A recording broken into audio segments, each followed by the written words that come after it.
প্রথমে কিন্তু নিউজ আসতেছিল যে এবার নাকি বাংলাদেশে দেখানো হবে না ফুটবল বিশ্বকাপ, কিন্তু এখন বর্তমানে মোটামুটি ক্লিয়ার হয়ে গিয়েছে যে বাংলাদেশে আমরা টিভিতে দেখতে পারতেছি এবারের বিশ্বকাপ, এবং তার সাথে সাথে আমরা মোবাইলের যেসব ওটিটি প্ল্যাটফর্ম বা যেসব স্ট্রিমিং সাইট রয়েছে সেখানেও কিন্তু আমরা দেখতে পারবো। তো আজকের এই ভিডিওতে আমরা জানবো যে আমরা কোন কোন টিভি চ্যানেলে দেখতে পারবো এবং কোন কোন ওটিটি প্ল্যাটফর্মে আমরা দেখতে পারবো এবারের ফুটবল বিশ্বকাপ। তো চলুন ভিডিওটি শুরু করা যাক।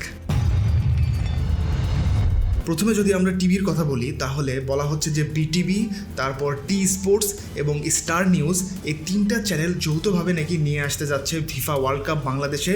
এবং এখানে যে মেইন যে সত্ত্ব কিনবে সেটা হচ্ছে বিটিভি, আর বিটিভির থেকে বাকি যে চ্যানেলগুলো রয়েছে সেগুলো সত্ত্ব কিনে নিয়ে তাদের চ্যানেলগুলোতে সম্প্রচার করতে পারবে। অর্থাৎ এখন পর্যন্ত এটা মোটামুটি কনফার্ম হয়ে যাচ্ছে যে বাংলাদেশে আমরা দেখতে পারবো বিটিভিতে, টি স্পোর্টসে এবং স্টার নিউজে।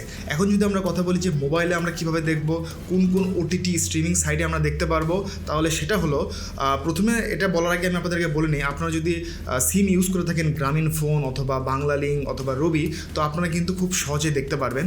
তো প্রথমে যদি আমরা গ্রামীণ ফোনের কথা বলি তাহলে গ্রামীণ ফোনের যে বায়োস্কোপ প্লাস একটা স্ট্রিমিং সার্ভিস বা ওটিটি প্ল্যাটফর্ম রয়েছে সেখানে কিন্তু দেখতে পারবেন এবারের বিশ্বকাপ। এরপর যদি আমরা কথা বলি রবি নিয়ে, তো রবির যে একটা অ্যাপ রয়েছে মাই রবি অ্যাপ, সেখানেও কিন্তু আপনারা দেখতে পারবেন এবারের বিশ্বকাপ। এখন যদি আপনি যান রবি অ্যাপে তাহলে দেখতে পারবেন সেখানে কিন্তু বিশ্বকাপের পাস কেনা যাচ্ছে। তো গ্রামীণ ফোনের ক্ষেত্রেও কিন্তু বায়োস্কোপে গেলে কিন্তু আপনারা পাস কিনতে পারবেন। তো আর্লি পাস কিনলে একটু ডিসকাউন্ট পাবেন, আর যদি বিশ্বকাপ শুরু হওয়ার পর কেনেন তাহলে একটু বেশি কস্ট দিয়ে আপনাদেরকে কিনতে হবে। এরপর যদি আমরা কথা বলি বাংলা লিঙ্ক নিয়ে, তো বাংলা লিঙ্কের একটা অ্যাপ রয়েছে যেটা অনেক পপুলার বাংলাদেশে, যেটার নাম হলো টফি। এই টফি অ্যাপে কিন্তু আপনারা এবারে বিশ্বকাপ দেখতে পারবেন। তো আমি কিন্তু টফি অ্যাপে কীভাবে আপনারা বিশ্বকাপ দেখতে পারবেন সেটা নিয়ে অলরেডি একটা ভিডিও বানিয়েছি, চাইলে আপনারা এখান থেকে দেখতে পারেন। আর যদি আপনারা জানতে চান যে কীভাবে গ্রামীণ ফোন অথবা রবি থেকে আপনারা দেখতে পারবেন বিশ্বকাপ, তাহলে বেশি বেশি কমেন্ট করুন, তাহলে নেক্সট ভিডিওতে আমি আপনাদেরকে সেই প্রসেসটাও দেখিয়ে দিব। এই ছিল আজকের ভিডিও। আল্লাহ হাফেজ।